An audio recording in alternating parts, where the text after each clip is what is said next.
ஸ்வயம் ஜெய் ஸ்ரீராம். ஸ்ரீராமதேவாய நமக. யுகம் கலியுகம் நடந்துகிட்டு இருக்கு. இந்த கலியுகத்தின் கட்டாயத்தினால உண்மைகள் ஈடுபடாது, உண்மைகள் ஈடுபடாது போலிகளுக்கும் புறப்பேசுபவர்களுக்கும் காரணமாக இருக்கும். உண்மையை சொன்னாலும் ஏற்றுக்கொள்ளக்கூடிய மனநிலையில மக்கள் இருக்க மாட்டாங்க. தீய வழிகளை அதர்மத்தையும் உண்மை போல பேசுபவர்கள்ட்ட ஓடி அலையும் காலம் அது. அப்படி இருப்பதனால இன்னைக்கு மக்கள் பாதிப்புல ரொம்ப கடுமையா பாதிக்கக்கூடிய காலமாக இருக்கு.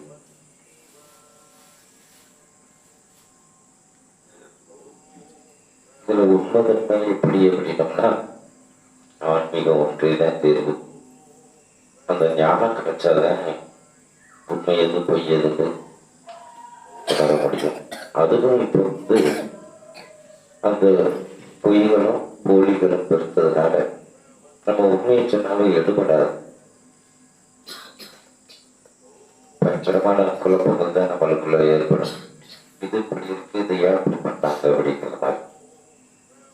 அதுல முக்கியமா ஆலய வழிபாடு 80% வழிமுறைகள் மாறி அவங்கவுங்க காலச்சூழலுக்கு ஏற்றாற்போல் மாற்றிக்கிட்டாங்க. அதனால அப்படி மாறி வழிபடுறதுனால பலன் கிடைக்காம போயிடுது. அவங்க கும்பிடுறதுனால அதுக்குண்டான பலன் கிடைக்கும். ஏன்னா முறை இல்லாம முறையற்று ஏன் பண்றோம், எதுக்கு பண்றோம், எப்படி பண்ணணும் அப்படிங்கிறது தெரியாததுனால அதனுடைய முழு பலன் கிடைக்காம போயிடும். அந்த பலன் கிடைக்காததுனால மக்கள் மத்தியில விரக்தி ஆகுது. அப்ப விரக்தி ஆகும் போது நம்ம உண்மையை சொன்னாலும் அவங்க ஏற்றுக்கொள்ளக்கூடிய மனநிலையில் இல்லை. ஏன் அப்படின்னோம்னா காலச்சூழல் மாறி போச்சு. எல்லாருமே கஷ்டப்படாம வாழணும், பணம் கொட்டோண்டு பணம் வீடு நிறைய குமியணும் அப்படின்ட்டே நினைக்கிறாங்க. அதனால நேர்மை தர்மம் நியாயம் அப்படிங்கிறது ஒரு பக்கமும் இருந்தாலும் கடைப்பிடிப்பது ரொம்ப ரொம்ப அரிதாகவே இருக்கும். நம்ம வழிமுறைகள் நெறிமுறைகள் நிறைய சொல்லியாச்சு.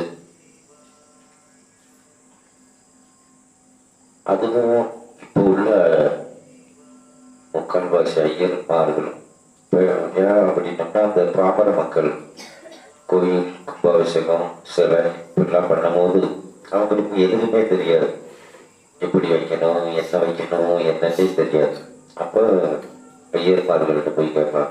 இல்லாட்டி ஐயர் மூன்று இப்போ நிறையா பேர் இருக்காங்க, அவங்கள்ட்ட கேட்பான். அவங்க என்ன செய்வாங்கன்னா நம்ம சொன்னது போல 90% 80% ஐயர்மார்கள் இப்போ அவங்க காலச்சூழல் கேட்டாது போல மாறிக்கிட்டாங்க. எப்படி சீக்கிரம் சீக்கிரம் எப்படி போகணும், 1008 மந்திரத்தை 108 மந்திரமா சொல்றது எப்படி. முன்னாடிலாம் லட்சார்ச்சனை உண்டு, லட்ச மந்திரங்கள் கோடி மந்திரங்கள்லாம் சொன்ன காலம்லாம் உண்டு. ஆனா இப்போதைக்கு 108 பெருசா தெரியுது. இந்த 108 மந்திரம் சொல்லி முடிக்கணும்னாலேயே வெகுபாடாயிருந்து மக்களுக்கு எரிச்சலாயிருந்து அவ்வளவு நேரம் உட்கார்ந்து அந்த மந்திரங்களை கேட்கறதுக்கும் சொல்றதுக்கும் டைம் இல்லை, பொறுமை இல்லை. அப்படி ஏதாவது வேலைக்கு போவாங்களாட்டா வெட்டியா உட்கார்ந்து பேசுவாங்க. இல்லாட்டி இந்த செல்லு ஒன்று வந்துருச்சு உட்கார்ந்து செல்லை நோண்டிக்கிட்டு இருப்பாங்க. இப்போ சமீபத்தில் நம்ம பசுமனையா வாழ்ந்து பிரதிஷ்டி செய்த கோவிலுக்கு போனோம்.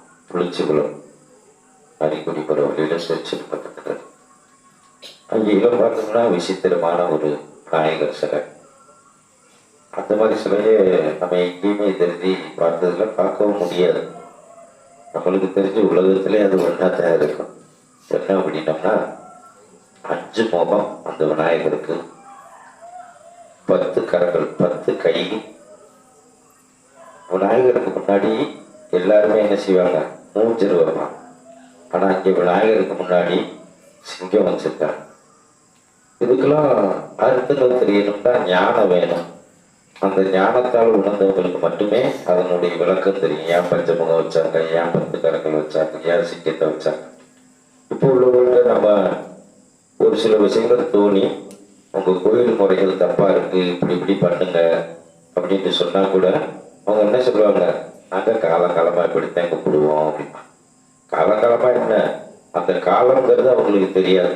ஏன் அப்படின்னா அவங்க வாழ்ந்த காலத்தை மட்டும்தான் அவங்க கணக்கிடுவாங்களே தவிர அதுக்கு முன்னாடி அந்த கோயில்களில் என்ன வழிமுறையை பின்பற்றினாங்க, இது எப்படி மாறுச்சு, அந்த கோவில் எப்படி உருவாகுச்சு, அப்படி நம்ம ஆதி முதல் அந்த வரை சொன்னாலும் ஏற்றுக்கொள்ளக்கூடிய மனநிலையில் மக்கள் இருக்க. இப்போதைக்கு என்ன அப்படின்னோம்னா, கோவிலாவது குளமாவது போனோமா, கிடாய வெட்டினோமா, தண்ணி அடிச்சோமா, சாப்பிட்டோமா, வந்தோமா, அவ்வளோதான். இப்போ சைவ கோயிலுக்கும் வித்தியாசம் தெரியாது, அசைவ கோயிலுக்கும் வித்தியாசம் தெரியாது. நம்ம ஒரு சில இடத்துல சொல்லினாலும் அந்த அசைவத்துக்காகவே சைவ கோயில்களுக்குள்ள அசைவமா மாத்திர காலமாக இருக்கு. நம்ம உண்மையை சொன்னாலும் ஏற்றுக்கிற போறதில்லை. அதனால பலன் கம்மி, கிரகாதி பலன்கள் ஜாஸ்தி அப்படின்னு எவ்வளவோ விளக்கங்கள் சொன்னாலும் மக்கள் அதை ஏற்றுக்கிறக்கூடிய மனநிலையில் இல்லை. நம்ம எவ்வளவோ விளக்கங்கள் சொல்றோம். சாமிகளுக்கு போய் பாட்டல்கள் வைக்கிறது, அப்புறம் அதிகமாக அசைவத்தான். எந்த சாமியாக இருந்தாலும் அசைவத்தான். அதை ஈஸியாக புரிஞ்சுக்கலாம். இந்த புரிதலுக்கு ஞானம் அவசியம் கிடையாது. எப்படி இப்போ சைவம் அசைவத்தை புரியறதுக்கு ஞானமே தேவையில்லை. சாதாரண ஒரு சின்ன நாலேஜ் இருந்தால் போதும். அதாவது மூளையை கொஞ்சம் யோசனை பண்ணி பார்த்தா போதும்.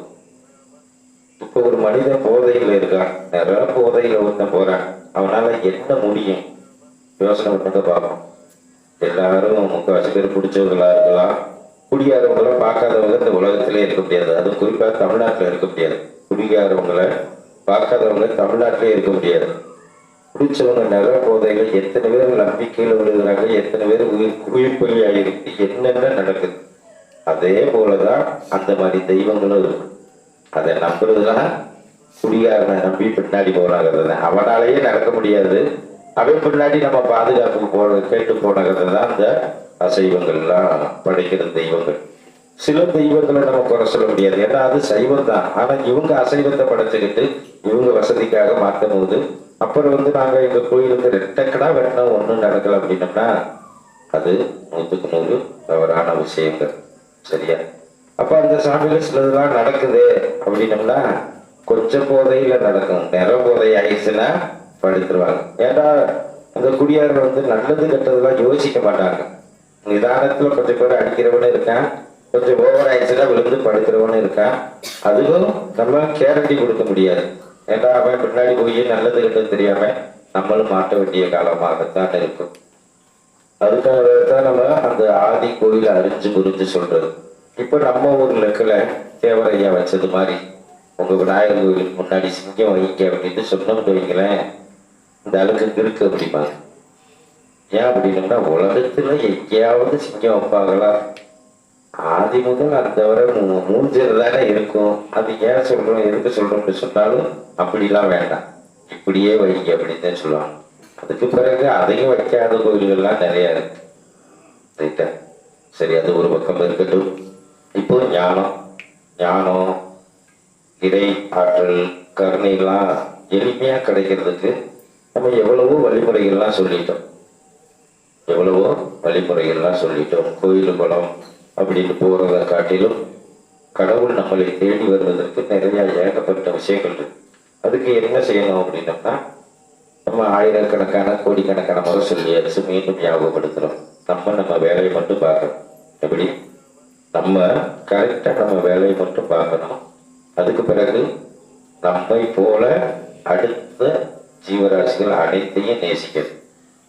இந்த வடிவேல் சொன்ன கதையில அடுத்தவங்களுக்கு வந்தா தக்காளி சட்னி, நம்மளுக்கு வந்தா ரத்தங்கிற கதையெல்லாம் விட்டுட்டு ஒரு ஜீவராசியை துன்புறுத்தும் போது இதே நிலையில நம்ம இருந்தா அப்படி. இன்னைக்கு ஒரு ஆட்டை வெட்டுறாங்க, கோழியை வெட்டுறாங்க, நம்ம ஒரு ஆடா கோழியா பிறந்துட்டோம், ஒருத்தன் அருவாளோட நின்றா நம்ம மனநிலை எப்படி இருக்கும்? இந்த ஆடு நம்மளா இருந்தா நம்ம நேர என்ன யோசிப்போம்ங்கிறத கடுகளவு யோசிச்சா அந்த பாதையை கை விட்டுருவாங்க. ரைட்டா? எல்லாம் மசாலா தானே, மசாலா படுத்துற ருசி தான், வேற ஒரு என்ன இருக்கு? ஒண்ணுமே கிடையாது. சரியா? இப்போ எத்தனையோ பேர் சைவமாக இருக்காங்க, உங்களை கட்டியில் ரொம்ப ரொம்ப சிறப்பாக தான் இருக்காங்க.